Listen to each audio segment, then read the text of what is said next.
Hi friends, ಎಲ್ಲರಿಗೂ ನಿಮ್ಮ ಪ್ರೀತಿಯ ಯೂಟ್ಯೂಬ್ ಚಾನಲ್ಗೆ ಸ್ವಾಗತ ಸುಸ್ವಾಗತ. ನಾವು ಹಿಂದಿನ ತರಗತಿಯಲ್ಲಿ 6th ಮತ್ತು 7th ಸ್ಟ್ಯಾಂಡರ್ಡ್ಗೆ ಸಂಬಂಧಪಟ್ಟಂತೆ ಸೈನ್ಸ್ ಕ್ಲಾಸ್ಗಳನ್ನು ಮಾಡಿದ್ವಿ. ಇವಾಗ ಇದು 8th ಸ್ಟ್ಯಾಂಡರ್ಡ್ನ ಬರುವಂಥ ಪಾರ್ಟ್ 1 ಆಗಿರುತ್ತೆ. ಪಾರ್ಟ್ 1ನಲ್ಲಿರುವಂಥ 1ನೇ ಚಾಪ್ಟರ್. ಇವತ್ತು 1ನೇ ಚಾಪ್ಟರನ್ನು ನೋಡೋಣ. ಅದೇ ರೀತಿಯಾಗಿ ನೆಕ್ಸ್ಟ್ ಕ್ಲಾಸ್ನಲ್ಲಿ 2ನೇ ಚಾಪ್ಟರ್, ಅಂದರೆ ಚಾಪ್ಟರ್ ವೈಸ್ಗಳನ್ನ ಕ್ಲಾಸ್ಗಳನ್ನ ನೋಡ್ತಾ ಬರೋಣ. ಇವು ನಿಮಗೆ ಟಿ ಇ ಟಿಗೆ ಹೆಲ್ಪ್ ಆಗುತ್ತೆ. Next GPSTR, next HSTR, GPSTR ಮತ್ತು HSTR, ನೆಕ್ಸ್ಟ್ ಸ್ಟೇಟ್ ಗೌರ್ಮೆಂಟ್ನ ಎಲ್ಲ ಎಕ್ಸಾಮ್ಗಳಿಗೂ ಕೂಡ ಹೆಲ್ಪ್ ಆಗುತ್ತೆ. ಅದರ ಜೊತೆಗೆ RRBಗೂ ಕೂಡ ಇದು ಹೆಲ್ಪ್ ಆಗುತ್ತೆ. ಈ ಕ್ಲಾಸಸ್ಗಳು ಇವು ಗೌರ್ಮೆಂಟ್ ಬುಕ್ಸ್ ಆಧಾರಿತ ಕ್ಲಾಸ್ ಆಗಿರುತ್ತೆ. ಮೊದಲನೇ ಚಾಪ್ಟರ್ ಯಾವುದಪ್ಪ ಅಂದರೆ ಬೆಳೆಯ ಉತ್ಪಾದನೆ ಮತ್ತು ನಿರ್ವಹಣೆ. ಮೊದಲನೇದಾಗಿ ಇಲ್ಲಿ ನಾವು ಬೆಳೆ ಅಂದರೆ ಏನು ಅನ್ನೋದ್ರ ಬಗ್ಗೆ ತಿಳ್ಕೋಬೇಕು. ಒಂದು ಸ್ಥಳದಲ್ಲಿ ಒಂದೇ ರೀತಿಯ ಸಸ್ಯಗಳನ್ನು ದೊಡ್ಡ ಪ್ರಮಾಣದಲ್ಲಿ ಬೆಳೆದು ಕೃಷಿ ಮಾಡ್ತೀವಲ್ಲ, ಅದನ್ನು ಏನಂತ ಕರಿತೀವಿ ನಾವು? ಬೆಳೆ ಅಂತೇಳಿ ಕರಿತೀವಿ. ನೋಡಿ ಫ್ರೆಂಡ್ಸ್, 1 ಎಕರೆ ಭೂಮಿ ಇದೆ ಅಂತ ತಿಳ್ಕೊಳ್ಳಿ. ಆ 1 ಎಕರೆ ಭೂಮಿಯಲ್ಲಿ ಒಂದೇ ಥರದ ಬೆಳೆಯನ್ನು, ಒಂದೇ ರೀತಿಯ ಬೆಳೆಯನ್ನು ದೊಡ್ಡ ಪ್ರಮಾಣದಲ್ಲಿ ಹಾಕೋದು. ಯಾವ ರೀತಿಯಪ್ಪ ಅಂದರೆ, ಈ 1 ಎಕರೆಯಲ್ಲಿ ಪೂರ್ಣವಾಗಿ ಮೆಕ್ಕೆಜೋಳವನ್ನೇ ಹಾಕೋದು. ಮೆಕ್ಕೆಜೋಳ ಆಗಿರ್ಬೋದು, ಅಥವಾ ನೀವು ಜೋಳ ಆಗಿರ್ಬೋದು, ಅಥವಾ ಸಜ್ಜೆ ಆಗಿರ್ಬೋದು, ಅಥವಾ ಭತ್ತ, ಒಂದೇ ಬೆಳೆಯನ್ನು ದೊಡ್ಡ ಪ್ರಮಾಣದಲ್ಲಿ ಹಾಕಿದ್ದೀವಪ್ಪ ಅಂದ್ರೆ ಅದನ್ನು ಏನಂತ ಕರಿತೀವಿ ನಾವು? ಬೆಳೆ ಅಂತೇಳಿ ಕರಿತೀವಿ. ಈ ಬೆಳೆಗಳನ್ನು ನಾವು ಬಿತ್ತನೆ ಮಾಡುವುದರ ಆಧಾರದ ಮೇಲೆ, ಯಾವ ಕಾಲದಲ್ಲಿ ಬಿತ್ತನೆ ಮಾಡ್ತೀವಲ್ಲ ಅವುಗಳ ಆಧಾರದ ಮೇಲೆ 3 ರೀತಿಯಾಗಿ ವಿಭಾಗಿಸ್ತೀವಿ. ಆದರೆ ನಿಮ್ಮ ಚಾಪ್ಟರ್ನಲ್ಲಿ 2 ರೀತಿಯಾದ ಕೊಟ್ಟಿದ್ದಾರೆ. ಆದರೆ ಮೂರನೇ ರೀತಿ ಯಾವುದು ಅನ್ನೋದ್ರ ಬಗ್ಗೆನೂ ಕೂಡ ನಾನು ಇದರಲ್ಲಿ ತೊಗೊಂಡಿದ್ದೀನಿ. ಹೌದಾ? ನೋಡಿ, ಮಳೆಗಾಲ, ಚಳಿಗಾಲ, ಬೇಸಿಗೆಗಾಲ, ಈ 3 ಕಾಲಗಳನ್ನು ಆಧರಿಸಿ ಬಿತ್ತನೆ ಮಾಡ್ತಾರೆ. ಆ ಕಾಲಗಳನ್ನು ಆಧರಿಸಿ ಬಿತ್ತನೆ ಮಾಡುವುದರ ಮೇಲೆ ಒಂದೊಂದು ಹೆಸರನ್ನು ಕೊಡಲಾಗಿದೆ. ಯಾವ ರೀತಿಯಪ್ಪ ಅಂದರೆ, ಇಲ್ಲಿ ನೋಡ್ಬೋದು ನೀವು, ಮಳೆಗಾಲದಲ್ಲಿ ಬಿತ್ತನೆ ಮಾಡುವಂಥ ಬೆಳೆಗಳಿಗೆ ಏನಂತ ಕರೆಯಲಾಗುತ್ತೆ? ಖಾರಿಫ್ ಬೆಳೆಗಳು ಅಂತ ಕರೆಯಲಾಗುತ್ತೆ. ಏನಂತ ಕರೆಯಲಾಗುತ್ತೆ? ಖಾರಿಫ್ ಬೆಳೆಗಳು. ಹೌದಾ? ಖಾರಿಫ್ ಬೆಳೆಗಳನ್ನು ಯಾವ ಕಾಲದಲ್ಲಿ ಬಿತ್ತನೆ ಮಾಡಲಾಗುತ್ತೆ ಅಂತ ಪ್ರಶ್ನೆ ಕೇಳ್ಬೋದು.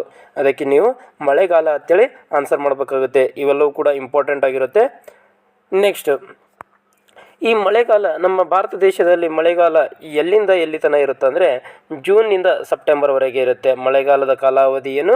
ಜೂನಿಂದ ಸೆಪ್ಟೆಂಬರ್, ಟೋಟಲ್ 4 ತಿಂಗಳವರೆಗೆ ಕಾಲಾವಧಿ ಇರುತ್ತೆ. ನೆಕ್ಸ್ಟ್, ಈ ಖಾರಿಫ್ ಬೆಳೆಗಳು ಯಾವ್ಯಾವು ಅನ್ನೋದ್ರ ಬಗ್ಗೆ ನೋಡ್ತಾ ಬರೋದಾದರೆ ಭತ್ತ, ಜೋಳ, ಸೋಯಾಬೀನ್, ನೆಲಗಡಲೆ, ಹತ್ತಿ. ನೋಡಿ, ಭತ್ತ, ಜೋಳ, ಸೋಯಾಬೀನ್, ನೆಲಗಡಲೆ, ಹತ್ತಿ ಇವೆಲ್ಲವೂ ಕೂಡ ಯಾವ ಬೆಳೆಗಳು? ಇವು ಖಾರಿಫ್ ಬೆಳೆಗಳು, ಅಂದರೆ ಮಳೆಗಾಲದಲ್ಲಿ ಬಿತ್ತನೆ ಮಾಡುವಂಥ ಬೆಳೆಗಳಾಗಿವೆ. ಅದೇ ರೀತಿಯಾಗಿ ನೆಕ್ಸ್ಟ್ ಬರೋದು ರಬಿ ಬೆಳೆಗಳು. ರಬಿ ಬೆಳೆಗಳನ್ನು ಯಾವಾಗ ಬೆಳೆಯಲಾಗುತ್ತೆ ಅಂದರೆ ಚಳಿಗಾಲದಲ್ಲಿ ಬೆಳೆಯಲಾಗುತ್ತೆ. ಯಾವ ಕಾಲದಲ್ಲಿ? ಚಳಿಗಾಲದಲ್ಲಿ. ನೋಡಿ, ಚಳಿಗಾಲದಲ್ಲಿ ಬೆಳೆಯುವಂಥ ಬೆಳೆಗಳಿಗೆ ಏನೆಂದು ಕರೆಯೋರು ಅಂತ ಏನಾದರೂ ಪ್ರಶ್ನೆ ಕೇಳಿದರೆ ನೀವು ಏನಂತ ಆನ್ಸರ್ ಮಾಡಬೇಕು? ರಬಿ ಬೆಳೆಗಳು ಅಂತ ಆನ್ಸರ್ ಮಾಡಬೇಕು. ಆ ರಬಿ ಬೆಳೆಗಳು ಯಾವ್ಯಾವಪ್ಪ ಅಂದರೆ ಗೋಧಿ, ಕಡಲೆ, ಬಟಾಣಿ, ಸಾಸಿವೆ ಮತ್ತು ಅಗಸೆ. ಯಾವ್ಯಾವು? ಗೋಧಿ, ಕಡಲೆ, ಬಟಾಣಿ, ಸಾಸಿವೆ ಮತ್ತು ಅಗಸೆ. ಇವು ಯಾವ ಬೆಳೆಗಳಾಗಿವೆ? ಇವು ರಬಿ ಬೆಳೆಗಳಾಗಿವೆ. ಓಕೆನಾ? ನೆಕ್ಸ್ಟ್, ಮೂರನೇದು ಯಾವುದಪ್ಪ ಅಂದರೆ ಜೇಡ್ ಬೆಳೆಗಳು. ಇದನ್ನು ನಿಮ್ಮ ಪುಸ್ತಕದಲ್ಲಿ 8th ಸ್ಟ್ಯಾಂಡರ್ಡ್ ಬುಕ್ನಲ್ಲಿ ಕೊಟ್ಟಿಲ್ಲ. ಇದು ನಾನು ಎಕ್ಸ್ಟ್ರಾ ತೊಗೊಂಡಿದ್ದೀನಿ. ಇದನ್ನು ಜೇಡ್ ಬೆಳೆಗಳು ಅಂದರೆ ಏನಪ್ಪ ಅಂದರೆ ಬೇಸಿಗೆಯಲ್ಲಿ ಅಥವಾ ಬೇಸಿಗೆ ಕಾಲದಲ್ಲಿ ಬೆಳೆಯುವಂಥ ಬೆಳೆಗಳಿಗೆ ಏನಂತ ಕರೆಯಲಾಗುತ್ತೆ? ಜೇಡ್ ಬೆಳೆಗಳು ಅಂತ ಕರೆಯಲಾಗುತ್ತೆ.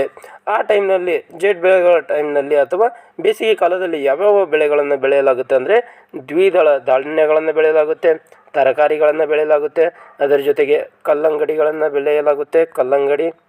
ಹೌದಾ? ನಿಮಗೆ ಯಾವುದೇ ರೀತಿ ಪ್ರಶ್ನೆಯನ್ನು ಕೇಳಿದ್ದಾರೆ ಅಂದರೆ ಬೆಳೆಗಳ ಆಧಾರದ ಮೇಲೆ ಕೂಡ ನಿಮಗೆ ಪ್ರಶ್ನೆಯನ್ನು ಕೇಳಿದ್ದಾರೆ. ಇಲ್ಲಿ ನೋಡ್ಬೋದು ನೀವು, ಕಲ್ಲಂಗಡಿ ಬೆಳೆ ಇದು ಯಾವ ಬೆಳೆ ಆಗಿದೆ ಅಂತ ಪ್ರಶ್ನೆ ಕೇಳಿದ್ದಾರೆ. ಜೇಡ್ ಬೆಳೆ, ಖಾರಿಫ್ ಬೆಳೆ ಅಥವಾ ರಬಿ ಬೆಳೆ, ಈ ರೀತಿಯಾಗಿ ಪ್ರಶ್ನೆಯನ್ನು ಕೇಳಿದರೆ ಕಲ್ಲಂಗಡಿ ಅನ್ನೋದು ಇದು ಜೇಡ್ ಬೆಳೆ ಆಗಿದೆ. ಅಥವಾ ತರಕಾರಿಗಳನ್ನು ಕೂಡ ಇವು ಜೇಡ್ ಬೆಳೆಯಾಗಿದೆ. ಹೌದಾ? ಇವೆಲ್ಲವೂ ಕೂಡ ಯಾವುದಕ್ಕೆ ಉದಾಹರಣೆ? ಜೇಡ್ ಬೆಳೆಗಳಿಗೆ ಉದಾಹರಣೆ. ಒಂದು ಬೆಳೆಯ ಹೆಸರನ್ನು ಕೊಟ್ಟು ನಿಮಗೆ ಇದು ಖಾರಿಫೋ, ರಬಿಯೋ ಅಥವಾ ಜೇಡ್ ಅನ್ನೋದನ್ನು ಗುರುತಿಸಲು ಕೊಡ್ಬೋದು. ಓಕೆನಾ? ನೆಕ್ಸ್ಟ್, ಬೆಳೆಯ ಉತ್ಪಾದನೆಯ ಮೂಲಭೂತ ಪದ್ಧತಿ ಅಥವಾ ಕೃಷಿ ಪದ್ಧತಿಗಳನ್ನು ನೋಡ್ತಾ ಬರೋಣ ಬನ್ನಿ. ಮೊದಲನೇದಾಗಿ ನಾವು ಬೆಳೆಯನ್ನು ಬೆಳೆಯಬೇಕಾದ್ರೆ ಯಾವ ರೀತಿ ಭೂಮಿಯನ್ನು ಹದ ಮಾಡಬೇಕು, ನೆಕ್ಸ್ಟ್ ಏನೇನು ಪ್ರೊಸೀಜರ್ ಇರುತ್ತೆ ಅನ್ನೋದ್ರ ಬಗ್ಗೆ ಇವಾಗ ಒಂದೊಂದಾಗಿ ನೋಡ್ತಾ ಬರೋಣ.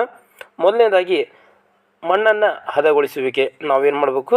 ಮೊದಲಿಗೆ ಮಣ್ಣನ್ನು ಹದಗೊಳಿಸಬೇಕು. ತದನಂತರ ಏನು ಮಾಡಬೇಕಾಗುತ್ತೆ, ಬಿತ್ತನೆ ಮಾಡ್ತಾರೆ.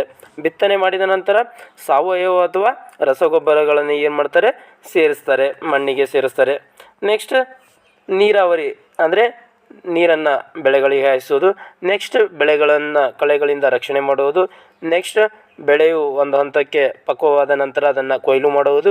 ಕೊಯ್ಲು ಮಾಡಿ ರಾಶಿ ಮಾಡಿದ ನಂತರ ಅದನ್ನು ಏನು ಮಾಡೋದು, ಒಂದು ಉತ್ತಮವಾದ ಸ್ಥಳದಲ್ಲಿ ಸಂಗ್ರಹಣೆ ಮಾಡೋದು.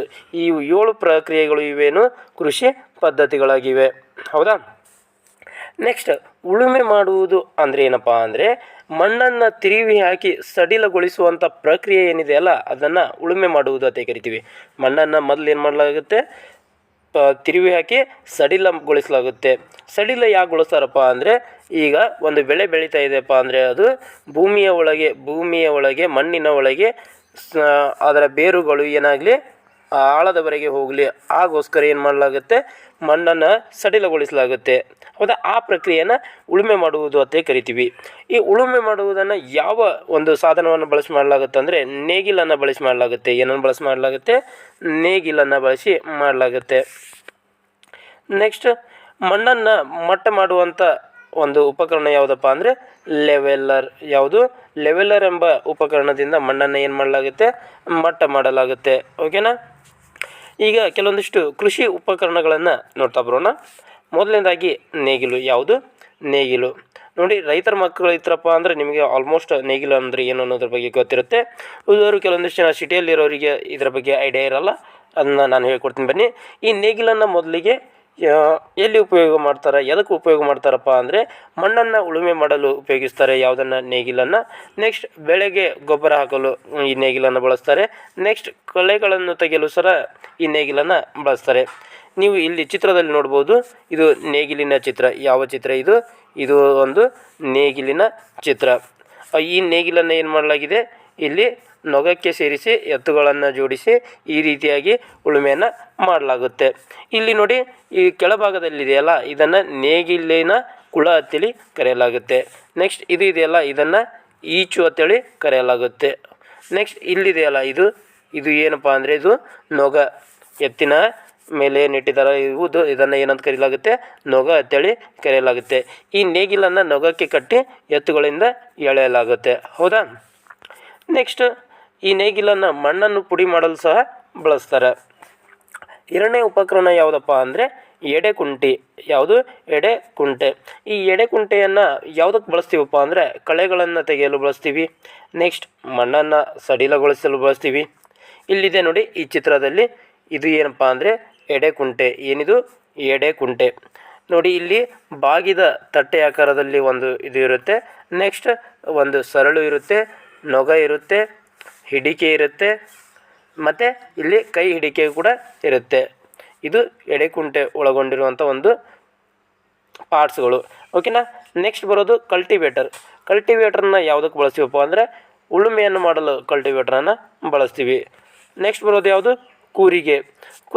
ಬಿತ್ತನೆ ಮಾಡೋಕ್ಕೆ ಏನು ಬಳಸ್ತೀವಿ ನಾವು, ಕೂರಿಗೆಯನ್ನು ಬಳಸ್ತೀವಿ. ನೋಡಿ, ಬಿತ್ತನೆಗೆ ಬಳಸುವ ಸಾಂಪ್ರದಾಯಿಕ ಸಲಕರಣೆ ಇವು ಒಂದು ಆಲಿಕೆ ಆಕಾರದಲ್ಲಿರುತ್ತದೆ. ನೋಡಿ, ಈ ಕೂರಿಗೆ ಅನ್ನೋದು ಯಾವ ರೀತಿ ಇರುತ್ತೆ, ಇದೊಂದು ಸಾಂಪ್ರದಾಯಿಕ ಸಲಕರಣೆ.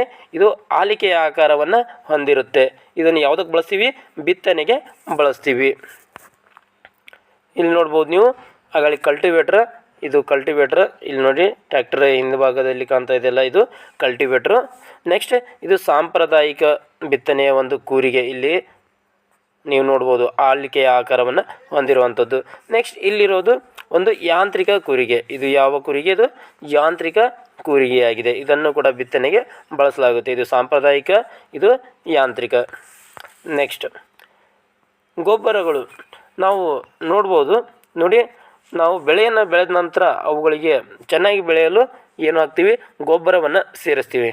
ನೋಡಿ, ಗೊಬ್ಬರ ಅಂದರೆ ಏನಪ್ಪ ಅಂದರೆ ಸಸ್ಯಗಳ ಆರೋಗ್ಯಕರ ಬೆಳವಣಿಗೆಗೆ ಪೋಷಕಾಂಶಗಳ ರೂಪದಲ್ಲಿ ಮಣ್ಣಿಗೆ ಸೇರಿಸುವಂಥ ಪದಾರ್ಥಗಳನ್ನು ಗೊಬ್ಬರಗಳು ಎನ್ನುವರು. ಗೊಬ್ಬರಗಳು ಅಂದರೆ ಏನಪ್ಪ ಅಂದರೆ ಸಸ್ಯಗಳ ಆರೋಗ್ಯಕರ ಬೆಳವಣಿಗೆಗೆ ಪೋಷಕಾಂಶಗಳ ರೂಪದಲ್ಲಿ ಮಣ್ಣಿಗೆ ಸೇರಿಸುವಂಥ ಒಂದು ಪದಾರ್ಥ, ಅದುವೇ ಗೊಬ್ಬರ. ಗೊಬ್ಬರಗಳಲ್ಲಿ ಎಷ್ಟು ರೀತಿ ಕಾಣ್ಬೋದಪ್ಪ ಅಂದರೆ 2 ರೀತಿ ಕಾಣ್ಬೋದು, ಅಥವಾ 2 ವಿಧಗಳನ್ನು ನಾವು ಕಾಣ್ಬೋದು. ಮೊದಲನೇದಾಗಿ ಒಂದು ಸಾವಯವ ಗೊಬ್ಬರ, ಎರಡನೇದಾಗಿ ರಸಗೊಬ್ಬರ. ಈ ಸಾವಯವ ಗೊಬ್ಬರ ಯಾವ ರೀತಿ ಇರುತ್ತೆ ಮತ್ತು ರಸಗೊಬ್ಬರ ಯಾವ ರೀತಿ ಇರುತ್ತೆ, ಇವುಗಳ ವ್ಯತ್ಯಾಸವನ್ನು ನೆಕ್ಸ್ಟ್ ಸ್ಲೈಡ್ನಲ್ಲಿ ನೋಡ್ತಾ ಬರೋಣ. ಮೊದಲಿಗೆ ಸಾವಯವ ಗೊಬ್ಬರಕ್ಕೆ ಉದಾಹರಣೆ ನೋಡ್ತಾ ಬರೋಣ ಬನ್ನಿ. ಎರೆಹುಳು ಗೊಬ್ಬರ. ಎರೆಹುಳು ಗೊಬ್ಬರ ಇದು ಸಾವಯವ ಗೊಬ್ಬರಕ್ಕೆ ಒಂದು ಉದಾಹರಣೆ. ನೆಕ್ಸ್ಟ್ ಸಸ್ಯ ಮತ್ತು ಪ್ರಾಣಿ ತ್ಯಾಜ್ಯ, ಇದು ಕೂಡ ಸಾವಯವ ಗೊಬ್ಬರಕ್ಕೆ ಉದಾಹರಣೆಯಾಗಿದೆ. ಹಾಗಾದರೆ ರಸಗೊಬ್ಬರಕ್ಕೆ ಉದಾಹರಣೆ ಯಾವ್ಯಾವಪ್ಪ ಅಂದರೆ, ನೀವು ಗೊಬ್ಬರದ ಅಂಗಡಿಗಳಲ್ಲಿ ಸಿಗುವಂಥ ಕೆಲವೊಂದಿಷ್ಟು ಗೊಬ್ಬರಗಳನ್ನು ನೋಡಿರ್ಬೋದು. ಯೂರಿಯಾ ಅಂತೇಳಿ ಸಿಗುತ್ತೆ. ಯೂರಿಯಾ ಕೂಡ ಒಂದು ರಸಗೊಬ್ಬರಕ್ಕೆ ಎಕ್ಸಾಂಪಲ್ಲು. ಈ ಯೂರಿಯಾ ಏನನ್ನು ಒಳಗೊಂಡಿರ್ತೈತಪ್ಪ ಅಂದ್ರೆ 46% ಏನನ್ನು ಒಳಗೊಂಡಿರ್ತೈತಿ, ನೈಟ್ರೋಜನನ್ನು ಒಳಗೊಂಡಿರ್ತೈತಿ. ಈ ಪ್ರಶ್ನೆಯನ್ನು ಎಷ್ಟೋ ಪರೀಕ್ಷೆಗಳಲ್ಲಿ ಕೇಳಲಾಗಿದೆ ನೋಡಿ. ಯೂರಿಯಾ ಎಷ್ಟು ಪ್ರಮಾಣದ ನೈಟ್ರೋಜನ್ನ ಒಳಗೊಂಡಿರ್ತೈತಪ್ಪ ಅಂದ್ರೆ 46% ನೈಟ್ರೋಜನ್ನ ಒಳಗೊಂಡಿರ್ತೈತಿ. ನೆಕ್ಸ್ಟ್ DAP ಅಂತ ಬರುತ್ತೆ. DAPಯ ವಿಸ್ತೃತ ರೂಪ ಏನಪ್ಪ ಅಂದರೆ ಡೈ ಅಮೋನಿಯಂ ಫಾಸ್ಫೇಟನ್ನು, ಇದು ಕೂಡ ಒಂದು ರಸಗೊಬ್ಬರಕ್ಕೆ ಉದಾಹರಣೆಯಾಗಿದೆ. Next super phosphate. Next NPK ಅಂದರೆ ಏನೂ ಅಲ್ಲ, ನೈಟ್ರೋಜನ್, ಫಾಸ್ಫರಸ್ ಮತ್ತು ಪೊಟ್ಯಾಷಿಯಂ. ನೈಟ್ರೋಜನ್, ಫಾಸ್ಫರಸ್ ಮತ್ತು ಪೊಟ್ಯಾಷಿಯಂ ಇವು ಮೂರುಗಳನ್ನು ಒಳಗೊಂಡ ಗೊಬ್ಬರ ಯಾವುದು, NPK. ನೆಕ್ಸ್ಟ್ ಅಮೋನಿಯಂ ಸಲ್ಫೇಟ್ ಅನ್ನುವಂಥ ಒಂದು ಗೊಬ್ಬರ ಬರುತ್ತೆ. ಇದು ಎಲ್ಲವೂ ಕೂಡ ಯಾವುದಕ್ಕೆ ಉದಾಹರಣೆ, ರಸಗೊಬ್ಬರಕ್ಕೆ ಉದಾಹರಣೆಯಾಗಿದೆ. ಇಲ್ಲಿ ನೀವು ನೋಡ್ಬೋದು ರಸಗೊಬ್ಬರ ಮತ್ತು ಸಾವಯವ ಗೊಬ್ಬರಗಳ ನಡುವಿನ ವ್ಯತ್ಯಾಸ ನೋಡಿ. ರಸಗೊಬ್ಬರವು ಮಾನವ ನಿರ್ಮಿತ ನಿರವಯವ ಲವಣ. ರಸಗೊಬ್ಬರವು ಮಾನವ ನಿರ್ಮಿತ ಅಂದರೆ ಇದು ನೈಸರ್ಗಿಕವಾದದಲ್ಲ, ಮಾನವರು ನಿರ್ಮಾಣ ಮಾಡಿರುವಂಥ ಒಂದು ನಿರವಯವ ಲವಣವಾಗಿದೆ. ನೆಕ್ಸ್ಟ್ ಈ ಸಾವಯವ ಗೊಬ್ಬರವು ಒಂದು ನೈಸರ್ಗಿಕ ಪದಾರ್ಥವಾಗಿದ್ದು ಅದನ್ನು ಸಗಣಿ ಮತ್ತು ಸಸ್ಯಗಳ ಉಳಿಕೆಗಳ ವಿಘಟನೆಯಿಂದ ಪಡೆಯಲಾಗುತ್ತೆ. ಸಾವಯವ ಗೊಬ್ಬರನ ಯಾವ ರೀತಿ ಪಡೆಯಲಾಗುತ್ತೆ, ಇದು ಸಗಣಿ ಮತ್ತು ಸಸ್ಯಗಳ ಉಳಿಕೆಗಳ ವಿಘಟನೆ ಏನಾಗ್ತೈತಲ್ಲ ಅದರಿಂದ ಇದೇನು ಪಡೆಯಲಾಗುತ್ತೆ, ಸಾವಯವ ಗೊಬ್ಬರವನ್ನು ಪಡೆಯಲಾಗುತ್ತೆ. ರಸಗೊಬ್ಬರಗಳನ್ನು ಎಲ್ಲಿ ಉತ್ಪಾದನೆ ಮಾಡಲಾಗುತ್ತೆ ಅಂದರೆ ಕಾರ್ಖಾನೆಗಳಲ್ಲಿ ಉತ್ಪಾದನೆ ಮಾಡಲಾಗುತ್ತೆ. ಈ ಸಾವಯವ ಗೊಬ್ಬರಗಳನ್ನು ಬಯಲುಗಳಲ್ಲಿ ಉತ್ಪಾದನೆ ಮಾಡಲಾಗುತ್ತೆ ನೋಡಿ. ರಸಗೊಬ್ಬರಗಳನ್ನು ಕಾರ್ಖಾನೆಗಳಲ್ಲಿ ಉತ್ಪಾದನೆ ಮಾಡಿದರೆ ಸಾವಯವ ಗೊಬ್ಬರಗಳನ್ನು ಬಯಲುಗಳಲ್ಲಿ ಉತ್ಪಾದನೆ ಮಾಡಲಾಗುತ್ತೆ. ನೆಕ್ಸ್ಟ್ ರಸಗೊಬ್ಬರಗಳು ಯಾವುದೇ ರೀತಿಯ ಹುಮ್ಮಸ್ಸನ್ನು ಮಣ್ಣಿಗೆ ನೀಡುವುದಿಲ್ಲ ನೋಡಿ. ಮಣ್ಣಿನಲ್ಲಿರುವಂಥ ಆಮ್ಲ ಯಾವುದಪ್ಪ ಅಂದರೆ ಹ್ಯೂಮಿಕ್ ಆಮ್ಲ ಅಂತ ಕರಿತೀವಿ, ಹೌದಾ. ಆ ಹ್ಯೂಮಿಕ್ ಆಮ್ಲ ಇರುವುದರಿಂದ ಮಣ್ಣು ಹೆಚ್ಚು ಉತ್ತಮವಾಗಿರ್ತೈತಿ ಅಥವಾ ಉತ್ತಮ ಗುಣಮಟ್ಟವನ್ನು ಹೊಂದಿರ್ತೈತಿ. ಈ ರಸಗೊಬ್ಬರಗಳು ಏನು ಮಾಡಲ್ಲಪ್ಪ ಅಂದರೆ ಮಣ್ಣಿಗೆ ಯಾವುದೇ ರೀತಿಯಾದಂಥ ಹ್ಯೂಮಸನ್ನು ಸೇರಿಸಲ್ಲ. ಇವು ಕೇವಲ ಸಸ್ಯಗಳ ಬೆಳವಣಿಗೆಗೆ ಬೇಕಾದಂಥ ಪೋಷಕಾಂಶಗಳನ್ನು ಮಾತ್ರ ನೀಡ್ತಾವೆ. ಆದರೆ ಸಾವಯವ ಗೊಬ್ಬರ ಏನಪ್ಪ ಅಂದರೆ ಅದು ಮಣ್ಣಿಗೆ ಸಾಕಷ್ಟು ಪ್ರಮಾಣದ ಹ್ಯೂಮಸನ್ನು ಒದಗಿಸ್ತೈತಿ, ಅದರ ಜೊತೆಗೆ ಸ್ವಲ್ಪ ಪ್ರಮಾಣದ ಪೋಷಕಾಂಶವನ್ನು ಸಸ್ಯಗಳಿಗೆ ಒದಗಿಸ್ತೈತಿ. ನೆಕ್ಸ್ಟ್ ರಸಗೊಬ್ಬರ ಏನನ್ನು ಒಳಗೊಂಡಿರ್ತೈತಪ್ಪ ಅಂದರೆ ಅದು ನೈಟ್ರೋಜನ್, ಫಾಸ್ಫರಸ್ ಮತ್ತು ಪೊಟ್ಯಾಷಿಯಂಗಳಂಥ ಸಸ್ಯ ಪೋಷಕಗಳನ್ನು ಒಳಗೊಂಡಿರ್ತೈತಿ. ನೆಕ್ಸ್ಟ್ ಈ ಸಾವಯವ ಗೊಬ್ಬರವು ಸಾಪೇಕ್ಷವಾಗಿ ಸಸ್ಯ ಪೋಷಕಗಳನ್ನು ಕಡಿಮೆ ಪ್ರಮಾಣದಲ್ಲಿ ಹೊಂದಿರ್ತೈತಿ ನೋಡಿ. ನಾನು ಅವಾಗ ಹೇಳಿದೆ ಕಡಿಮೆ ಪ್ರಮಾಣದಲ್ಲಿ ಸಸ್ಯ ಪೋಷಕಗಳನ್ನು ಒಳಗೊಂಡಿರೋದು ಯಾವುದು, ಸಾವಯವ ಗೊಬ್ಬರ. ಇದು ರಸಗೊಬ್ಬರ ಹೆಚ್ಚು ಪ್ರಮಾಣದಲ್ಲಿ ಸಸ್ಯ ಪೋಷಕಗಳನ್ನು ಹೊಂದಿರ್ತೈತಿ.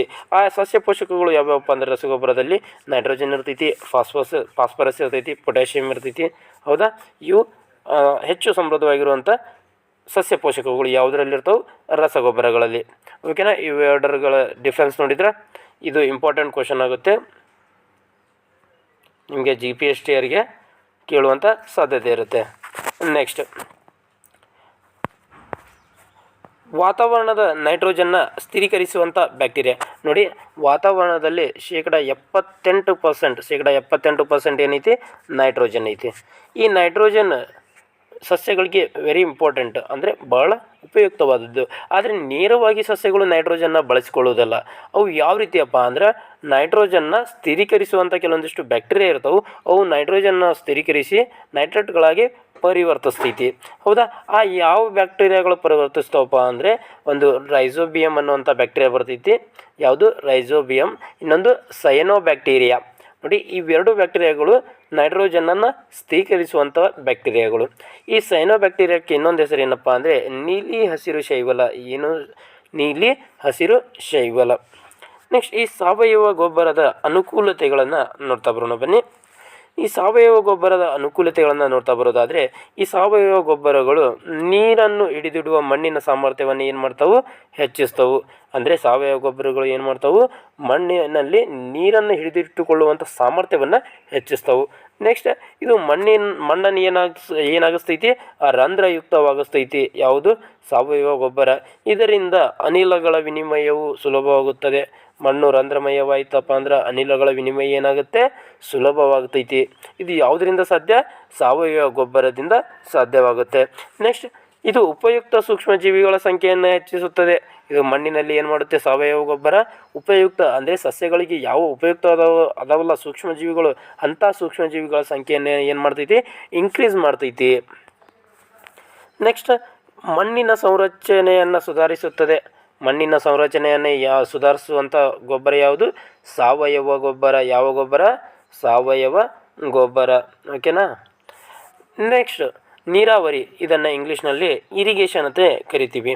ನೋಡಿ, ನೀರಾವರಿ ಅಂದರೆ ಏನಪ್ಪ ಅಂದರೆ ಬೆಳೆಗಳಿಗೆ ನಿಯತ ಕಾಲಾಂತರದಲ್ಲಿ ನೀರನ್ನು ಒದಗಿಸುವುದಕ್ಕೆ ನೀರಾವರಿ ಅಥವಾ ಇರಿಗೇಷನ್ ಎಂದು ಕರೆಯುತ್ತಾರೆ. ನೋಡಿ, ಬೆಳೆಗಳಿಗೆ ನಿಯತ ಕಾಲಾಂತರದಲ್ಲಿ ನೀರನ್ನು ಒದಗಿಸುವುದಕ್ಕೆ ಏನಂತ ಕರೀತಾರೆ, ನೀರಾವರಿಯತೆ ಕರೀತಾರೆ. ನೀರಾವರಿಯ ಆಕಾರಗಳನ್ನು ನೋಡ್ತಾ ಬರೋದಾದರೆ ಬಾವಿಗಳು, ಇಲ್ಲಿ ನೋಡಿ, ಬಾವಿಗಳು, ಕೊಳವೆಗಳು, ಕೆರೆಗಳು, ಸರೋವರಗಳು, ನದಿಗಳು, ಅಣೆಕಟ್ಟುಗಳು ಮತ್ತು ಕಾಲುವೆಗಳು, ಇವೆಲ್ಲವೂ ಕೂಡ ಏನು, ನೀರಾವರಿಯ ಆಕಾರಗಳಾಗಿವೆ. ನೆಕ್ಸ್ಟ್ ನೀರಾವರಿಯ ಸಾಂಪ್ರದಾಯಿಕ ವಿಧಾನಗಳನ್ನು ನೋಡ್ತಾ ಬರೋಣ ಬನ್ನಿ. ಮೊದಲು ಏನು ಮಾಡಿಸ್ತಾ ಇದ್ರಪ್ಪ ಅಂದರೆ ನೀರಾವರಿಗಾಗಿ ಸಾಂಪ್ರದಾಯಿಕ ವಿಧಾನಗಳನ್ನು ನಮ್ಮ ಪೂರ್ವಜರು ಬಳಸ್ತಾ ಇದ್ದರು. ಅವು ಯಾವ್ಯಾವ ರೀತಿ ಇದ್ದವಪ್ಪ ಅಂದರೆ, ಒಂದು ಅಗಳು ಅಥವಾ ರಾಟೆ ವಿಧಾನ. ಇದು ಯಾವ ರೀತಿ ಇರುತ್ತೆ ಅನ್ನೋದನ್ನು ನೆಕ್ಸ್ಟ್ ಸ್ಲೈಡ್ನಲ್ಲಿ ಚಿತ್ರದ ರೂಪದಲ್ಲಿ ತೋರಿಸ್ತೀನಿ. ನೆಕ್ಸ್ಟ್ ಸರಪಳಿ ಪಂಪ್, ನೆಕ್ಸ್ಟ್ ಏತ ನೀರಾವರಿ, ನೆಕ್ಸ್ಟ್ ರಾಹಟ್ ಅಂತ ಕರೀತಾರೆ. ಇದನ್ನು ಸನ್ನೆಕೋಲು ವಿಧಾನ ಅಂತಲೂ ಕೂಡ ಕರೀತಾರೆ. ಇವು ಯಾವ ರೀತಿ ಇದ್ದಾವೆ ಅನ್ನೋದನ್ನು ಈ ಚಿತ್ರದಲ್ಲಿ ನೋಡೋಣ ಬನ್ನಿ.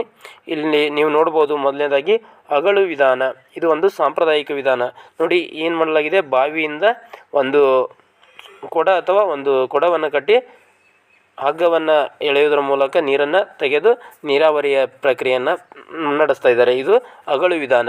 ಇನ್ನೊಂದು ಸರಪಳಿ ಪಂಪ್ ವಿಧಾನ. ನೋಡಿ, ಇಲ್ಲಿ ಸರಪಳಿ ಪಂಪ್ ವಿಧಾನ ಯಾವ ರೀತಿ ಇದೆ ಅನ್ನೋದನ್ನು ನೋಡಿ. ನೆಕ್ಸ್ಟ್ ಏತ ನೀರಾವರಿ ವಿಧಾನ. ಇಲ್ಲಿ ಕಾಣ್ಬೋದು ನೀವು, ನಾಲ್ಕನೇದು ರಾಹಟ್ ವಿಧಾನ. ಇವು ನಾಲ್ಕು ಕೂಡ ಸಾಂಪ್ರದಾಯಿಕ ನೀರಾವರಿಯ ವಿಧಾನಗಳು. ಯಾವುದು, ಒಂದು ಅಗಳು, ಎರಡನೇದು ಸರಪಳಿ ಪಂಪ್, ಮೂರನೇದು ಏತ ನೀರಾವರಿ, ನಾಲ್ಕನೇದು ರಾಹಟ್. ನೆಕ್ಸ್ಟ್ ನೀರಾವರಿಯ ಆಧುನಿಕ ವಿಧಾನಗಳನ್ನು ನೋಡ್ತಾ ಬರೋದಾದರೆ ನೋಡಿ, ನೀರಾವರಿಯ ಆಧುನಿಕ ವಿಧಾನಗಳು ನೀರನ್ನು ಮಿತವಾಗಿ ಬಳಸುವುದಕ್ಕೆ ನಮಗೆ ಸಹಾಯಕವಾಗಿದೆ. ನೋಡಿ, ನೀರಾವರಿಯ ಆಧುನಿಕ ವಿಧಾನ ಏನು ಇತ್ತೀಚೆಗೆ ಬಂದವಲ್ಲ, ಈ ಆಧುನಿಕ ವಿಧಾನಗಳು ನಮ್ಮನಿಗೆ ಯಾವ ರೀತಿ ಸಹಾಯಕ ಆಗ್ಯಾವಪ್ಪ ಅಂದರೆ ನೀರನ್ನು ಮಿತವಾಗಿ ಬಳಸುವುದಕ್ಕೆ ನಮಗೆ ಏನಾಗ್ಯಾವು, ಸಹಾಯಕವಾಗ್ಯಾವು. ಅಂದರೆ ಈ ವಿಧಾನ ಎಲ್ಲಿ ಹೆಚ್ಚು ಉಪಯುಕ್ತ ಆಗಿರ್ತೈತಪ್ಪ ಅಂದರೆ ನೋಡಿ, ಎಲ್ಲಿ ನೀರಿನ ಪ್ರಮಾಣ ಕಡಿಮೆ ಇರ್ತೈತಲ್ಲ ಅಲ್ಲಿ ಈ ವಿಧಾನ, ಆಧುನಿಕ ವಿಧಾನ ಹೆಚ್ಚು ಉಪಯುಕ್ತವಾಗೈತಿ. ಈ ಆಧುನಿಕ ವಿಧಾನದಲ್ಲಿ ನಾವು ಎರಡು ರೀತಿ ಕಾಣ್ತೀವಿ, ಒಂದು ತುಂತುರು ನೀರಾವರಿ, ಇನ್ನೊಂದು ಹನಿ ನೀರಾವರಿ ಅಂತೇಳಿ. ನೋಡಿ, ತುಂತುರು ನೀರಾವರಿ ಯಾವ ರೀತಿ ಇರುತ್ತಪ್ಪ ಅಂದರೆ ಇದು ಎಲ್ಲಿ ಬಳಕೆ ಮಾಡಲಾಗುತ್ತೆ, ಸಾಕಷ್ಟು ನೀರಿನ ಲಭ್ಯತೆ ಇಲ್ಲದ ಅಂದರೆ ಜಾಸ್ತಿ ನೀರು ಇರಲಾರದ ಕಡೆ ಈ ತುಂತುರು ವಿಧಾನವನ್ನು ಬಳಸಲಾಗುತ್ತೆ ಮತ್ತು ಅಸಮವಾದ ಭೂಮಿಗೆ ಈ ವಿಧಾನವು ಹೆಚ್ಚು ಉಪಯುಕ್ತವಾಗಿದೆ. ನೋಡಿ, ಸಾಕಷ್ಟು ನೀರಿನ ಲಭ್ಯತೆ ಇಲ್ಲದ ಅಂದರೆ ಹೆಚ್ಚು ನೀರು ಇರಲಾರದ ಕಡೆ ಈ ತುಂತುರು ವಿಧಾನವನ್ನು ಬಳಸಲಾಗುತ್ತೆ. ಅದರ ಜೊತೆಗೆ ಅಸಮವಾದ ಭೂಮಿ. ನೋಡಿ, ಅಸಮವಾದ ಭೂಮಿ ಅಂದರೆ ಸಮತಟ್ಟಾದ ಒಂದು ಕೃಷಿ ಭೂಮಿ ಇರಲ್ಲ. ಅದು ಯಾವ ರೀತಿ ಇರುತ್ತೆ, ಎತ್ತರ ಇಳು ಈ ರೀತಿಯಾಗಿ ಇರ್ತಾವಲ್ಲ, ಆ ಭೂಮಿಯಲ್ಲಿ ನಾವು ತುಂತುರು ವಿಧಾನವನ್ನು ಬಳಸುವುದು ಹೆಚ್ಚು ಸೂಕ್ತವಾಗಿರುತ್ತೆ. ಅದು ಯಾಕಪ್ಪ ಅಂದರೆ ಏರು ಇಳಿಯುವಾಗ ಏನಾಗುತ್ತೆ, ಮಣ್ಣಿನ ಸವಕಳಿ ಹೆಚ್ಚಾಗುವಂಥ ಸಾಧ್ಯತೆ ಇರುತ್ತೆ. ಆ ಮಣ್ಣಿನ ಸವಕಳಿಯನ್ನು ತಡೆಗಟ್ಟಲು ಈ ವಿಧಾನವನ್ನು ಬಳಸಿದರೆ ಹೆಚ್ಚು ಸೂಕ್ತವಾಗಿರುತ್ತೆ. ನೆಕ್ಸ್ಟ್ ಇದು ಮಳೆಯಂತೆ ಬೆಳೆಗಳ ಮೇಲೆ ಬೀಳುತ್ತದೆ. ನೋಡಿ, ತುಂತುರು ವಿಧಾನ ಯಾವ ರೀತಿ ಬೀಳುತ್ತಪ್ಪ ಅಂದರೆ ಸ್ಪ್ರಿಂಕಲ್ ಇರುತ್ತೆ, ಅದರಿಂದ ಮಳೆಯ ರೀತಿ ಏನಾಗುತ್ತೆ, ಬೆಳೆಗಳ ಮೇಲೆ ಬೀಳ್ತೈತಿ. ಯಾವ ವಿಧಾನ, ತುಂತುರು ವಿಧಾನ. ನೆಕ್ಸ್ಟ್ ಹುಲ್ಲು ಹಾಸುಗಳು, ಕಾಫಿ ತೋಟ ಮತ್ತು ಇತರೆ ಬೆಳೆಗಳಿಗೆ ತುಂತುರು ನೀರಾವರಿ ತುಂಬ ಉಪಯುಕ್ತವಾಗಿದೆ. ನೋಡಿ, ಯಾವ ಬೆಳೆಗಳಿಗೆ ತುಂತುರು ನೀರಾವರಿ ಹೆಚ್ಚು ಉಪಯುಕ್ತವಾಗಿತ್ತಪ್ಪ ಅಂದರೆ ಹುಲ್ಲು ಹಾಸುಗಳು, ಕಾಫಿ ತೋಟ ಮತ್ತು ಇತರೆ ಬೇರೆ ಬೇರೆ ಬೆಳೆಗಳಿಗೆ ಇದು ಹೆಚ್ಚು ಉಪಯುಕ್ತವಾಗಿದೆ. ನೆಕ್ಸ್ಟ್ ಯಾವುದಪ್ಪ ಅಂದರೆ ಹನಿ ನೀರಾವರಿ ವಿಧಾನ. ಈ ಹನಿ ನೀರಾವರಿ ವಿಧಾನವು ಯಾವ ರೀತಿ ಇರುತ್ತಪ್ಪ ಅಂದರೆ ಇದು ಬೇರುಗಳ ಬಳಿ ಬೀಳ್ತೈತಿ. ಹನಿ ನೀರಾವರಿ ಈ ವಿಧಾನದಲ್ಲಿ ನೀರು ಏನಾಗಿ ಹನಿ ಹನಿಯಾಗಿ ಬೇರುಗಳ ಬಳಿ ಬೀಳ್ತೈತಿ. ಇದನ್ನು ಹನಿ ನೀರಾವರಿ ವಿಧಾನ ಅಂತ ಕರಿತೀವಿ. ಇದು ಎಲ್ಲಿ ಬಳಕೆ ಮಾಡ್ತೀವಪ್ಪ ಅಂದರೆ ಹೆಚ್ಚಾಗಿ ಹಣ್ಣಿನ ಗಿಡಗಳಿಗೆ ಬಳಕೆ ಮಾಡ್ತೀವಿ, ಉದ್ಯಾನಗಳಿಗೆ ಬಳಕೆ ಮಾಡ್ತೀವಿ. ನೆಕ್ಸ್ಟ್ ಮರಗಳಿಗೆ ನೀರು ಹಾಯಿಸುವ ಅತ್ಯುತ್ತಮ ಒಂದು ತಂತ್ರವಾಗಿ ಇದನ್ನು ಬಳಕೆ ಮಾಡ್ತೀವಿ. ಈ ಹನಿ ನೀರಾವರಿ ವಿಧಾನದಲ್ಲಿ ಏನಾಗಲ್ಲಪ್ಪ ಅಂದರೆ ನೀರು ವ್ಯರ್ಥವಾಗಲ್ಲ. ಇದು ಭಾಳ ಉಪಯುಕ್ತವಾಗೈತಿ. ಹೌದಾ? ಇಲ್ಲಿ ನೀವು ನೋಡ್ಬೋದು, ಇದು ತುಂತುರು ವಿಧಾನ. ಇಲ್ಲಿ ಸ್ಪ್ರಿಂಕಲ್ ಟೈಪ್ ನೋಡಿ, ಒಂದು ಉದ್ದನೆಯ ಒಂದು ದೊಡ್ಡದಾಗಿರುವಂಥ ಪೈಪ್ ಇರುತ್ತೆ. ಅದಕ್ಕೆ ಇಲ್ಲೊಂದು ಸ್ಪ್ರಿಂಕಲ್ಲು 2, 3, 4 ಈ ರೀತಿಯಾಗಿ ಏನು ಮಾಡಿರ್ತಾರೆ, ಸ್ಪ್ರಿಂಕಲ್ ಟೈಪ್ ಕುಂದಿರ್ಸಿರ್ತಾರೆ ಪೈಪ್ಗಳನ್ನು. ಅಲ್ಲಿ ಒತ್ತಡದಲ್ಲಿ ಬಂದಂಥ ನೀರೇನಾಗುತ್ತೆ, ಈ ಸ್ಪ್ರಿಂಕಲ್ ಮುಖಾಂತರ ಏನಾಗುತ್ತೆ ಸುತ್ತಲೂ ಚೆಲ್ತಾ ಇರುತ್ತೆ. ಇದು ತುಂತುರು ನೀರಾವರಿ ವಿಧಾನ. ಇಲ್ಲಿ ನೀವು ನೋಡ್ಬೋದು, ಇದು ಹನಿ ನೀರಾವರಿ ವಿಧಾನ. ಇದು ಏನು ಮಾಡಲಾಗುತ್ತೆ, ಪೈಪ್ಲೈನ್ ಮಾಡಲಾಗುತ್ತೆ. ಅಲ್ಲಿ ಗಿಡಗಳ ಹತ್ತಿರನೇ ಅಥವಾ ಗಿಡಗಳ ಬೇರುಗಳ ಹತ್ತಿರನೇ ಏನಾಗುತ್ತೆ, ಹನಿ ಹನಿಯಾಗಿ ನೀರು ಚೆಲ್ತಾ ಇರುತ್ತೆ. ಇದು ಹನಿ ನೀರಾವರಿ ವಿಧಾನ ಆಗಿದೆ. ಹೌದಾ? ಈ ಎರಡು ವಿಧಾನಗಳು ಯಾವುದಕ್ಕೆ ಹೆಚ್ಚು ವರದಾನಪ್ಪ ಅಂದರೆ ನೀರಿನ ಲಭ್ಯತೆ ಅತ್ಯಂತ ಕನಿಷ್ಠವಾಗಿರುವಂಥ ಪ್ರದೇಶಗಳಿಗೆ, ಅಂದರೆ ನೀರು ಎಲ್ಲಿ ಕಡಿಮೆ ಇರುತ್ತಲ್ಲ ಆ ಪ್ರದೇಶಗಳಿಗೆ ಇದು ವರದಾನವಾಗಿದೆ. ಯಾವುದು? ಒಂದು ತುಂತುರು ನೀರಾವರಿ ವಿಧಾನ, ಇನ್ನೊಂದು ಹನಿ ನೀರಾವರಿ ವಿಧಾನ. ಹೌದಾ?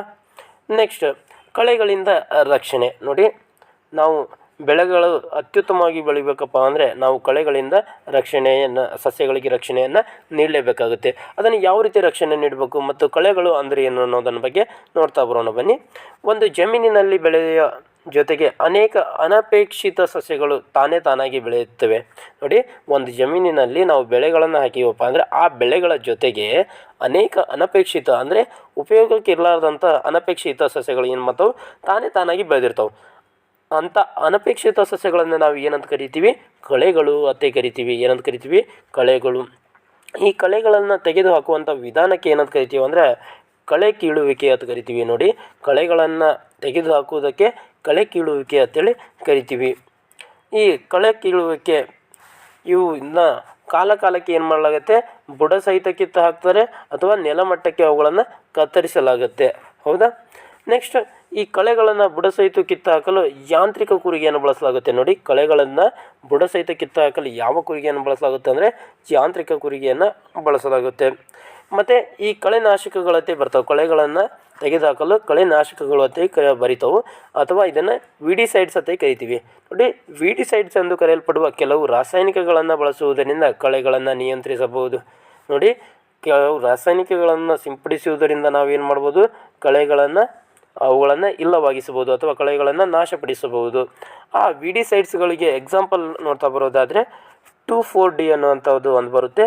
ಇದು ಒಂದು ಕಳೆನಾಶಕವಾಗಿದೆ. ನೆಕ್ಸ್ಟ್ ಕಳೆನಾಶಕಗಳನ್ನು ಸಿಂಪಡಿಸುವಾಗ ಏನು ಮಾಡಬೇಕಪ್ಪ ಅಂದರೆ ಮೂಗು ಮತ್ತು ಬಾಯಿಯನ್ನು ಬಟ್ಟೆಯಿಂದ ಮುಚ್ಚಿಕೊಳ್ಳಬೇಕು.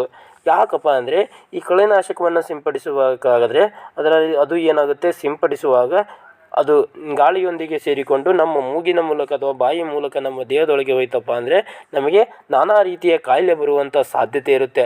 ಅದಕ್ಕಾಗಿ ನಾವು ಏನಾದರೂ ಬೆಳೆಗಳಿಗೆ ಕಳೆನಾಶಕ ಆಗಿರುವುದು ಅಥವಾ ಯಾವುದೇ ಒಂದು ಎಣ್ಣೆಯನ್ನು ಸಿಂಪಡಿಸುತ್ತಿರುವಾಗ ನಾವೇನು ಮಾಡಬೇಕು, ಬಾಯಿ ಮತ್ತು ಮೂಗನ್ನು ಬಟ್ಟೆಯಿಂದ ಮುಚ್ಚಿಕೊಳ್ಬೇಕು. ಹೌದಾ? ನೆಕ್ಸ್ಟ್ ಕೊಯ್ಲು. ನೋಡಿ, ನಾವು ಪಕ್ವವಾದ ಬೆಳೆಗಳು ಏನಾದರೂ ಪಕ್ವ ಆಯ್ತಪ್ಪ ಅಂದರೆ ಅದರ ನಂತರ ಏನು ಮಾಡಬೇಕಾಗುತ್ತೆ, ಕೊಯ್ಲು ಮಾಡಬೇಕಾಗುತ್ತೆ. ಇಲ್ಲಿ ನೋಡಿ, ಪಕ್ವವಾದ ನಂತರ ಬೆಳೆಯನ್ನು ಕತ್ತರಿಸ್ತೀವಲ್ಲ ಆ ವಿಧಾನಕ್ಕೆ ನಾವು ಏನಂತ ಕರಿತೀವಿ, ಕೊಯ್ಲು ಅಂತೇಳಿ ಕರಿತೀವಿ. ಕೊಯ್ಲು ನೋಡಿ, ಏಕದಳ ಧಾನ್ಯಗಳು ಪಕ್ವವಾಗಲು ಎಷ್ಟು ಟೈಮ್ ತೊಗೋತೈತಪ್ಪ ಅಂದರೆ 3 ರಿಂದ 4 ತಿಂಗಳು ತೊಗೋತಾವು. ನೋಡಿ, ಏಕದಳ ಧಾನ್ಯಗಳು ಪಕ್ವವಾಗಲು 3 ರಿಂದ 4 ತಿಂಗಳುಗಳು ತೆಗೆದುಕೋತಾವೆ. ಹಾಗಾದರೆ ಏಕದಳ ಧಾನ್ಯಗಳು ಯಾವ್ಯಾವಪ್ಪ ಅಂದರೆ ಎಕ್ಸಾಂಪಲ್ಗೆ ಜೋಳ ಆಗಿರ್ಬೋದು,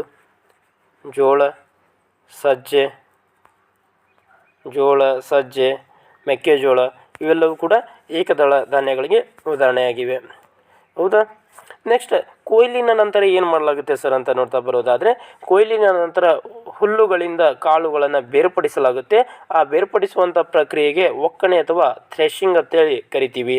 ನೋಡಿ, ಕೊಯ್ಲಿನ ನಂತರ ಹುಲ್ಲುಗಳಿಂದ ಕಾಳುಗಳನ್ನು ಏನು ಮಾಡಲಾಗುತ್ತೆ, ಬೇರ್ಪಡಿಸಲಾಗುತ್ತೆ. ಆ ಪ್ರಕ್ರಿಯೆಯನ್ನು ಏನಂತ ಕರೆಯಲಾಗುತ್ತೆ, ಒಕ್ಕಣೆ ಅಥವಾ ಕರೆಯಲಾಗುತ್ತೆ. ಈ ಒಕ್ಕಣೆಯನ್ನು ಕಂಬೈನ್ ಎಂಬ ಯಂತ್ರದಿಂದ ನಡೆಸಲಾಗುತ್ತೆ. ಒಕ್ಕಣೆಯನ್ನು ಯಾವ ಯಂತ್ರದಿಂದ ನಡೆಸಲಾಗುತ್ತೆ, ಕಂಬೈನ್ ಎಂಬ ಯಂತ್ರದಿಂದ ನಡೆಸಲಾಗುತ್ತೆ. ಈ ಕಂಬೈನ್ ಎಂಬ ಯಂತ್ರವು ಏನನ್ನು ಒಳಗೊಂಡಿರ್ತೈತಪ್ಪ ಅಂದರೆ ಹಾರ್ವೆಸ್ಟರ್ ಮತ್ತು ಒಕ್ಕುವ ಯಂತ್ರಗಳ ಜೋಡಣೆಯಾಗಿದೆ. ಕಂಬೈನ್ ಎಂಬುದು ಒಂದು ಹಾರ್ವೆಸ್ಟರ್ ಮತ್ತು ಒಕ್ಕುವ ಯಂತ್ರಗಳ ಜೋಡಣೆಯಾಗಿದೆ. ನೆಕ್ಸ್ಟ್, ಈ ಬೆಳೆಗಳನ್ನು ರಾಶಿ ಮಾಡಿದ ನಂತರ ಎಲ್ಲಿ ಸಂಗ್ರಹಣೆ ಇಡಲಾಗುತ್ತೆ ಅಂದರೆ ಈಗ ಜಾಸ್ತಿ ಗೋದಾಮುಗಳಲ್ಲಿ ಸಂಗ್ರಹಣೆ ಮಾಡಿ ಇಡಲಾಗುತ್ತೆ. ಅದರ ಜೊತೆಗೆ ಕಾಳುಗಳನ್ನು ಸಂಗ್ರಹಿಸುವಂಥ ಕೆಲವೊಂದಿಷ್ಟು ಸಂಗ್ರಹಗಾರಗಳು ಕೂಡ ಇತ್ತೀಚೆಗೆ ಬೆಳಕಿಗೆ ಬರ್ತಾಯಿದ್ದವು ಅಥವಾ ಇತ್ತೀಚೆಗೆ ಇವುಗಳ ಅಭಿವೃದ್ಧಿ ಹೊಂದ್ತಾ ಇದ್ದವು. ಇವುಗಳಲ್ಲಿ ಏನು ಮಾಡಲಾಗುತ್ತೆ, ಕಾಳುಗಳನ್ನು ಸಂಗ್ರಹಿಸಿಡಲಾಗುತ್ತೆ. ನಂತರ ಪ್ರಾಣಿಗಳಿಂದ ಆಹಾರ. ನೋಡಿ, ನಾವು ಆಹಾರವನ್ನು ಕೇವಲ ಸಸ್ಯದಿಂದ ಮಾತ್ರ ಪಡೆಯೋದಿಲ್ಲ, ಕೆಲವೊಂದಿಷ್ಟು ಪ್ರಾಣಿಗಳಿಂದ ಕೂಡ ಪಡಿತೀವಿ. ಅದರಲ್ಲಿ ಇಲ್ಲಿ ನಿಮ್ಮ ಪಾಠದಲ್ಲಿ ಕೇವಲ ಒಂದು ಮೀನನ್ನು ಕೊಟ್ಟಿದ್ದಾರೆ. ಆ ಮೀನಿನ ಬಗ್ಗೆ ನೋಡ್ತಾ ಬರೋಣ ಬನ್ನಿ. ಕರಾವಳಿ ಪ್ರದೇಶದಲ್ಲಿ ವಾಸಿಸುವಂಥ ಅನೇಕ ಜನರು ತಮ್ಮ ಆಹಾರದ ಪ್ರಮುಖ ಭಾಗವಾಗಿ ಮೀನನ್ನು ಸೇವಿಸುತ್ತಾರೆ. ನೋಡಿ, ಕರಾವಳಿ ಪ್ರದೇಶದಲ್ಲಿ ವಾಸಿಸುವಂಥ ಅನೇಕ ಜನರು ಏನು ಮಾಡ್ತಾರೆ, ತಮ್ಮ ಆಹಾರದ ಪ್ರಮುಖ ಭಾಗವಾಗಿ ಮೀನನ್ನು ಸೇವನೆ ಮಾಡ್ತಾರೆ. ಏನನ್ನು ಸೇವನೆ ಮಾಡ್ತಾರೆ, ಮೀನು. ಈ ಮೀನು ಯಾವುದರ ಮೂಲಕ ಉಸಿರಾಡ್ತೈತಪ್ಪ ಅಂದರೆ ಕಿವಿರಿನ ಮೂಲಕ ಉಸಿರಾಡ್ತೈತಿ. ಮೀನು ಯಾವುದರ ಮೂಲಕ ಉಸಿರಾಡ್ತೈತಿ, ಕಿವಿರಿನ ಮೂಲಕ ಉಸಿರಾಡ್ತೈತಿ. ಮೀನು ನೀರಿನಲ್ಲಿ ಕರಗಿರುವಂಥ ಆಮ್ಲಜನಕವನ್ನು ಉಸಿರಾಡ್ತೈತಿ. ಮೀನು ಏನು ಮಾಡ್ತೈತಿ, ನೀರಿನಲ್ಲಿ ಕರಗಿರುವಂಥ ಆಮ್ಲಜನಕವನ್ನು ಉಸಿರಾಡ್ತೈತಿ. ಈ ಮೀನು ಆರೋಗ್ಯಕ್ಕೆ ಒಳ್ಳೆಯದು. ಮೀನೆನ್ನೋದು ಆರೋಗ್ಯಕ್ಕೆ ತುಂಬ ಒಳ್ಳೆಯದು. ಈ ಮೀನಿನಿಂದ ನಾವು ಏನನ್ನು ಪಡೆಯುತ್ತೀವಪ್ಪ ಅಂದರೆ ಕಾಡ್ ಲಿವರ್ ಎಂಬ ಎಣ್ಣೆಯನ್ನು ಪಡಿತೀವಿ. ಯಾವ ಎಣ್ಣೆ, ಕಾಡ್ ಲಿವರ್ ಎಂಬ ಎಣ್ಣೆಯನ್ನು ಮೀನಿಂದ ಪಡಿತೀವಿ. ಅದು ಏನನ್ನು ಒಳಗೊಂಡಿರ್ತೈತಪ್ಪ ಅಥವಾ ಏನನ್ನು ಹೊಂದಿರ್ತೈತಪ್ಪ ಅಂದರೆ ಇದು ಜೀವಸತ್ವ ಡಿ ಇಂದ ಸಮೃದ್ಧವಾಗಿರ್ತೈತಿ. ಈ ಕಾಡ್ ಲಿವರ್ ಎನ್ನುವಂಥ ಎಣ್ಣೆ ಜೀವಸತ್ವ ಡಿಯನ್ನು ಹೊಂದಿರ್ತೈತಿ. ಇವಿಷ್ಟು ಏನಾಗಿತ್ತಪ್ಪ ಅಂದರೆ ಚಾಪ್ಟರ್ 1 ಆಗಿತ್ತು, ಬೆಳೆಯ ಉತ್ಪಾದನೆ ಮತ್ತು ನಿರ್ವಹಣೆಯ ಬಗ್ಗೆ ಕ್ಲಾಸ್ ಆಗಿತ್ತು. ಇದೇ ರೀತಿಯಾಗಿ ನೆಕ್ಸ್ಟ್ ಕ್ಲಾಸ್ನಲ್ಲಿ ನಾವು 2ನೇ ಪಾಠ ಬಗ್ಗೆ ನೋಡ್ತಾ ಬರೋಣ. ಯಾವುದಪ್ಪ ಅಂದರೆ ಸೂಕ್ಷ್ಮಜೀವಿಗಳು ಮಿತ್ರ ಮತ್ತು ಶತ್ರು ಅನ್ನುವಂಥ ಪಾಠ ಇದೆ, ಅದನ್ನು ನೋಡ್ತಾ ಬರೋಣ. ಅದೇ ರೀತಿಯಾಗಿ ಬೇರೆ ಬೇರೆ ಪಾಠಗಳನ್ನು ಕೂಡ ಕಂಪ್ಲೀಟ್ ಮಾಡಿ 8th, 9th ಮತ್ತು 10th ಹೋಲ್ ಚಾಪ್ಟರ್ಗಳನ್ನು, ಸೈನ್ಸ್ನ ಎಲ್ಲ ಚಾಪ್ಟರ್ಗಳನ್ನು ನಾನು ನಿಮಗೆ ಕ್ಲಾಸ್ ಮಾಡಿಕೊಡ್ತೀನಿ. ಯಾರೆಲ್ಲ ನಮ್ಮ ಚಾನಲ್ಗೆ ಸಬ್ಸ್ಕ್ರೈಬ್ ಆಗಿಲ್ಲ ಬೇಗನೆ ಸಬ್ಸ್ಕ್ರೈಬ್ ಆಗಿ ಅಂತ ಹೇಳ್ತಾ ಇಲ್ಲಿಗೆ ಈ ಕ್ಲಾಸನ್ನು ಮುಗಿಸ್ತಾ ಇದ್ದೀನಿ. ಧನ್ಯವಾದಗಳು.